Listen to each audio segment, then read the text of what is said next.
Shalom.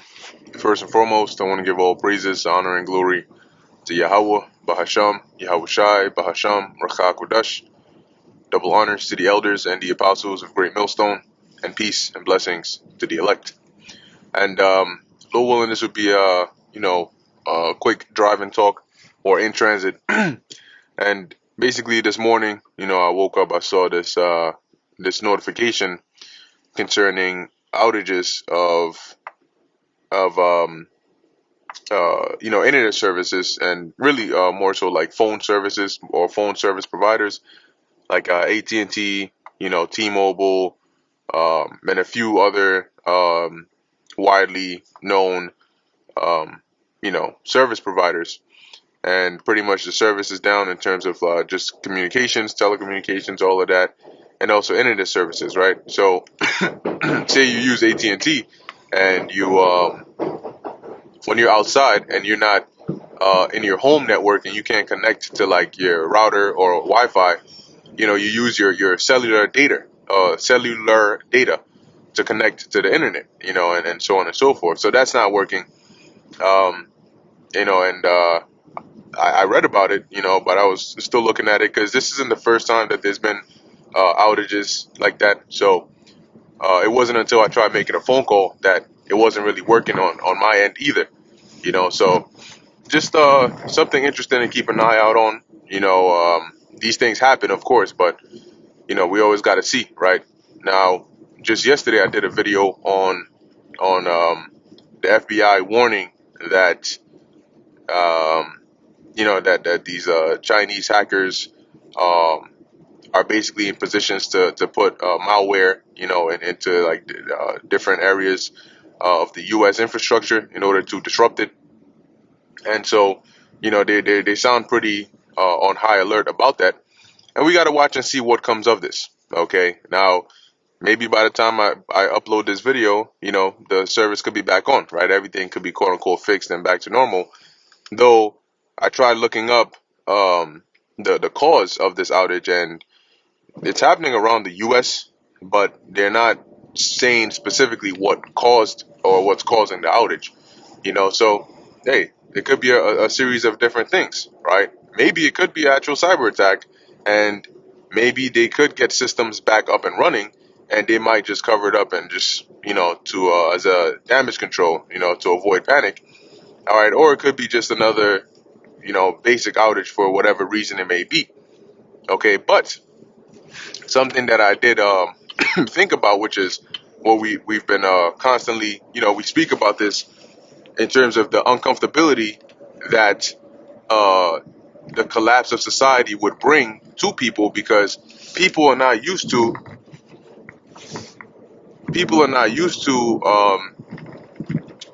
society, without these resources that they're constantly, using, i.e. the internet, right? If you're out and you don't have access to the internet, your GPS isn't working, if you can't communicate with others, a lot of people don't know, how to coordinate.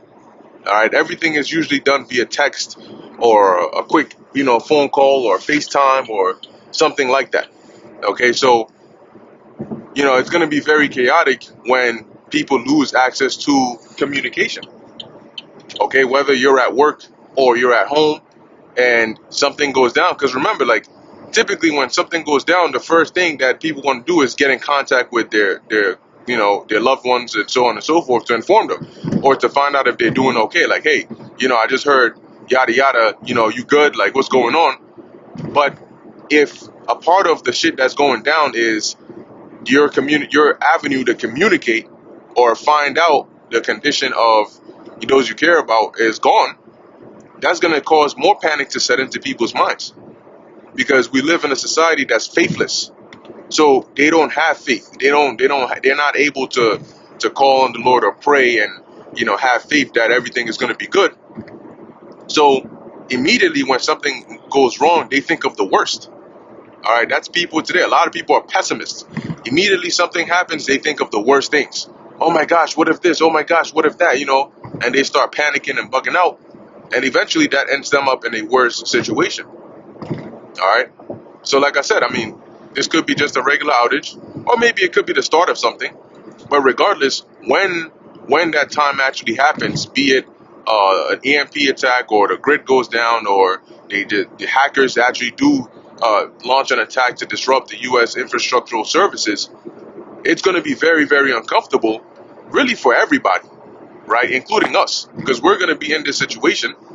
However, as the scriptures tell you in Isaiah 33:6, that wisdom and knowledge shall be the stability of thy times. So having the wisdom and knowledge and understanding of, the things to come, of the prophecies of the scriptures, is going to keep us calm and stable in these times of uncertainty, because we're able to pray and call upon, the Heavenly Father for whatever we may need. And a lot of people, due to lack of faith, they're not able to do that, and they're not accustomed to doing that, and they're not guaranteed an answer even if they did do that. Okay, so really, the Lord put us in an advantageous position to prepare us for when these things, when the time comes, when these things start to come to pass. Okay, because the world is pretty much going to be in a state of turmoil, like in the movie, Leave the World Behind. When they saw like a few, when the cyber attack hit, they saw a few, at least the mom, she saw a few notifications, and then they all disappeared. And now everybody was in the dark, wondering, yo, what's going on? What's happening, and X, Y, and Z. And so when somebody leaves, like the dad left the house to go and look for help or whatever. When somebody leaves, you have to pretty much wait till they get back. There's no like, oh, this person is taking longer than expected. Let me call them and see where they are. What's your ETA? You don't know. You're not gonna know any of those things. Okay, you're just gonna have to wait. And if something happens to them as they left, how would you know? So these kinds of things is gonna drive people crazy, man. But that's definitely one way. It's both. It's like a double-edged sword. The modern day society, because it's so advanced, it's so technologically advanced. It makes life easier, but it also can make life very difficult, right? Because as it makes life easier, it creates these very strong, tightly coupled dependencies between people and machines, to where it's now very hard for people to live without having the assistance of technology, okay, or the convenient means that they usually have. Guess what? In some countries, in what are considered third world countries, they live like that. Their life, their day-to-day life is like what people here would consider, chaos, or like some disaster or some inconvenience. They're used to that. Okay, so they know, how it goes. They know how it is when there's no power. Most of the time, there isn't. Okay, or they may not even have many electrical appliances, or to use in the first place. Okay, they're not able to just turn on the tap and then water comes out, or it gets cold, so you just turn on the heater and then now you're all set. Or you want to go to bed at night, so you turn on Netflix and you just watch and entertain yourself. That's not how it works. But here, the people here are like spoiled brats. And when that time comes, keep in mind that, as the scriptures prophesy, the time of Jacob's trouble, Yahweh Shai even called it the beginning of sorrows. It's not going to be a thing of, okay, the power is out, or okay, the internet is out, or this is out and this is not working, so let's just wait till they fix it. No, this is going to be the beginning, the indicator of, the collapse. And more factors are going to play into it. And as it tells you in what's that? Proverbs 11:4, riches profit not in the day of wrath, but righteousness delivereth from death. That's when people are going to realize what is actually more valuable in this life that you're living. Because when you live in a place like America, they condition you to chase money all the time. To think that money is a solution to all your problems. You need money, money, money. Now, the scriptures tell you that money is a defense, but wisdom is also a defense. Okay? So people today, they're all about hustling and grinding and just making money and money and money.